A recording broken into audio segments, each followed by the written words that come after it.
भाजपा से कांग्रेस में शामिल हुए भंवर सिंह शेखावत शक्ति प्रदर्शन कर बदनावर विधानसभा में कार्यकर्ताओं से मिलने के लिए पहुंचे। कांग्रेस में शामिल होने के बाद पहली बार बदनावर के पूर्व विधायक भंवर सिंह शेखावत लेबड़ गौतम ऑफिस पहुंचे, जहां से बदनावर तक वाहन रैली के रूप में पहुंचेंगे और शाम को सभा को संबोधित करेंगे। लेबर से प्रारंभ हुई इस वाहन रैली में भंवर सिंह शेखावत ओपन जीप में बैठे और कार्यकर्ताओं से मिल रहे हैं। वहीं धार के पूर्व कांग्रेस जिला अध्यक्ष बाल मुकुंद सिंह गौतम वाहन को चला रहे हैं। वहीं शेखावत ने मीडिया से चर्चा करते हुए कहा कि बदनावर से मैं चुनाव लड़ूंगा या नहीं, यह कहना अभी उचित नहीं। जो भी निर्णय होगा हम सब मिलकर उसे जिताएंगे।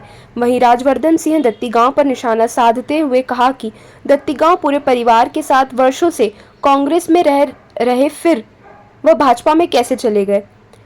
या यूं कहे कि उन्हें खरीद लिया गया या लिया गया, यह पता नहीं, बाकी कुछ आदान प्रदान जरूर हुआ है। मैं कांग्रेस में आया हूं और जो मेरे अधूरे विकास कार्य हैं वह मुझे पूरे करने हैं। मेरे विधायक रहते 3000 करोड़ की नर्मदा योजना के टेंडर हो चुके थे। बाद में मैं हार गया। राजवर्धन चुनाव जीते और मंत्री भी बने, लेकिन योजना आज भी अटकी हुई है। सबसे पहले मुझे यहाँ योजना पूरी करनी है। कमलनाथ सहित वरिष्ठ नेताओं ने मुझे स्वीकार किया है। मैं अपने आप को सौभाग्यशाली मानता हूं। बदनावर की जनता के कहने पर ही भाजपा छोड़ी है। मुझे बाकी के विकास कार्य को पूरा करना है, इसीलिए मैं आया हूं। साथ ही शेखावत ने उद्योग मंत्री राजवर्धन सिंह दत्तीगांव पर भी निशाना साधा। देखें पूरी खबर। देखिए, पहली बात तो ये है कि अभी चुनाव में लड़ रहा हूँ कि नहीं, ये पूरा अभी स्पष्ट नहीं है।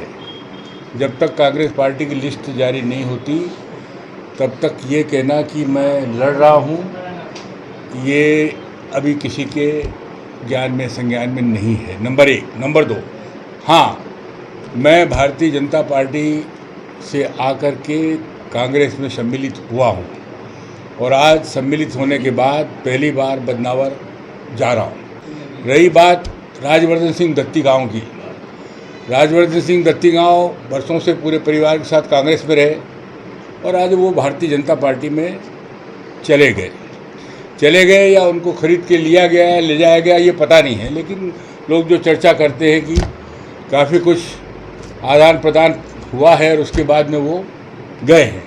लेकिन खैर, बदनावर में मैंने बहुत सारे काम विकास के किए मेरे 5 साल के कार्यकाल में, और बहुत सारे काम ऐसे थे जो काम में जब चालू थे, जब छोड़ के मुझे जाना पड़ा, चुनाव हो गए और जो परिणाम आए सबके सामने थे।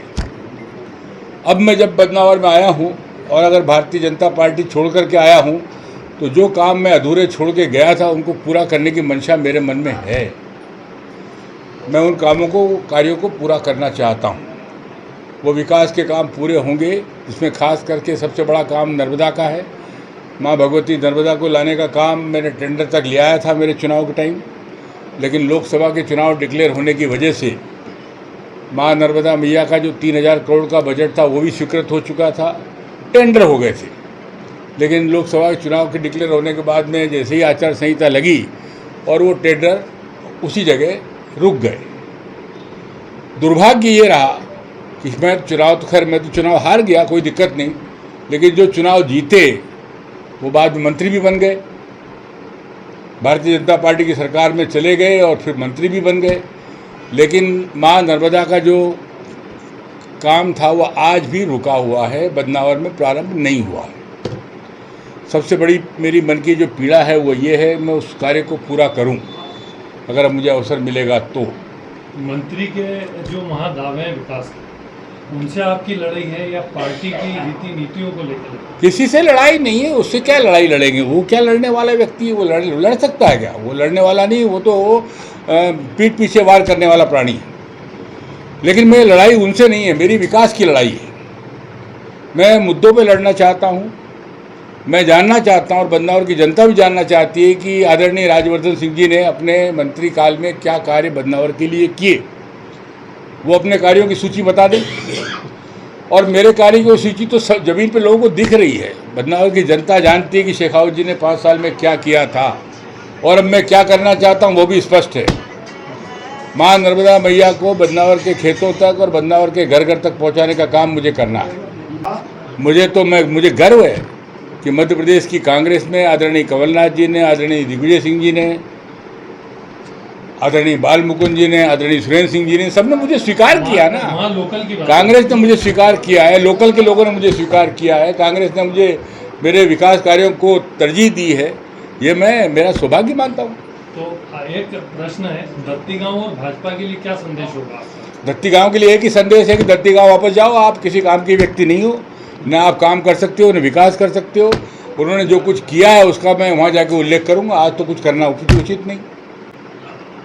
कांग्रेस किन मुद्दों को लेकर विधानसभा चुनाव लड़ेगी? कांग्रेस विकास के मुद्दों को लेकर चुनाव लड़ेगी विधानसभा का, विकास और सिर्फ विकास। और भारतीय जनता पार्टी जो विनाश कर रही है उसके ऊपर जनता को हम जागृत करेंगे। क्या 50% कमीशन मुद्दा रहेगा? 100% बिना कमीशन के कौन सा काम चल रहा है आज? बदनावर की पंचायत का एक भी सरपंच मुझे कोई लाके बता दे, एक भी सरपंच जिसका 20% 30% कमीशन काटे बगैर उसके खेत में या खलिहान में कोई काम हुआ हो। तो ये सरकार तो 50% की सब कह ही रहे। दादा, बदनावर की बात की जाए तो दोनों ही पार्टियों में भीतर घात का एक डर है, चाहे भाजपा हो, भाजपा में तगड़ा अभी बताया जा रहा है। नहीं, कांग्रेस में चूंकि आप आए, देखिए ना, कोई भीतर होता है ना घात होता है। जिनको करना होता है वो वैसे खुला करते हैं, कोई ना कोई भीतर है ना कोई घात है, और हर पार्टी में है थोड़ा बहुत विरोध सब। कांग्रेसी स्थानीय आपके साथ है पूरे बदनावर चुनाव? अभी तक तो सभी साथ हैं, मुझे तो कोई एक भी व्यक्ति ऐसा नहीं मिला जिसने ये कहा भाई बाल मुकुंद है क्या कोई? नहीं, बिल्कुल नहीं। एक नहीं है। बताएं आपको मिल जाए तो कोई मुझे बता देना। जो साहब, बदनावर की जनता क्या अपेक्षा करे आपसे? क्या उनके लिए बदनावर की जनता ने ही मुझे बुलाया है। मैं भारतीय जनता पार्टी नहीं छोड़ता अगर जनता नहीं कहती तो। मैं बदनावर की जनता के आदेश पे ही आ रहा हूँ, और बदनावर की जनता को मुझसे अपेक्षा है कि भाई जितना काम मैंने पहले किया, जो काम मेरे बच गए, उन कामों को पूरा करने के लिए जनता ने मुझे बुलाया है और इसीलिए मैं आया हूँ। क्या उनके लिए संदेश रहेगा? संदेश यही है कि एक बार मौका दीजिए और सारे काम मैं करूँगा आपके। ठीक है। पहले भी किया है विकास, अभी भी करेंगे। मंगलश्री न्यूज के सभी वीडियोस पाने के लिए हमारे चैनल को अभी सब्सक्राइब कर लें। साथ ही पास में बने हुए बेल आइकन पर प्रेस कर ऑल नोटिफिकेशन पर क्लिक कर लें, ताकि सभी वीडियोस के नोटिफिकेशन आप तक तुरंत पहुंच पाएं। आप हमें फेसबुक पर भी फॉलो कर सकते हैं, साथ ही हमारी एप्लीकेशन को गूगल प्ले स्टोर से डाउनलोड कर सकते हैं।